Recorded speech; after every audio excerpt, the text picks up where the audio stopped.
ഒരു രാഷ്ട്രീയക്കാരന്റെ ഭാവി ജീവിതം തകർക്കാൻ ഒരു കൂട്ടര് മാത്രം വിചാരിച്ചാലും നടക്കുള്ളൂ. ആരാണ് ആ കൂട്ടര്? ഇതുപോലത്തെ രണ്ടെണ്ണം വിചാരിച്ചാൽ മതി. അതിന് ഏത് രാഷ്ട്രീയ പാർട്ടിപ്പെട്ട ആൾക്കാരായിക്കോട്ടെ, ഇവളുമാരെപ്പോലുള്ള രണ്ടെണ്ണം വിചാരിച്ചാൽ മതി. അവരുടെ രാഷ്ട്രീയ ജീവിതം സോഹ. ഈ രാഷ്ട്രീയക്കാർക്ക് എന്ത് കള്ളത്തരം കാണിച്ചാലും, എന്ത് അഴിമതി കാണിച്ചാലും, എന്ത് ഡാഷ് കാണിച്ചാലും അതിനൊക്കെ അവർ തല ഊരിപ്പോരും. പക്ഷെ പെണ്ണ് വിഷയത്തിൽ തല ഊരിപ്പോരാന് കുറച്ച പ്രയാസമാണ്. അതാണ് അവസാന അടവും.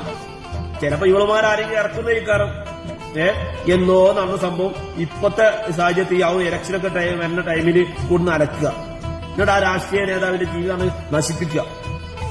ഈ ശരീരം എല്ലാവർക്കും അറിയാലോ. ഒരുപാട് കാലം ഈ പബ്ലിക് ഒന്ന് വെറുപ്പിച്ചൊരു പെണ്ണാണ്. ഇപ്പൊ എന്തൊക്കെ അസുഖത്തിന് കടിമയായിട്ട് കെടുക്കാന്ന് പറഞ്ഞേക്കുന്നുണ്ട്.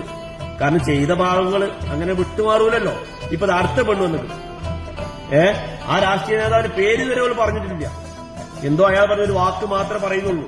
അതിനുപോലും നട്ടൽ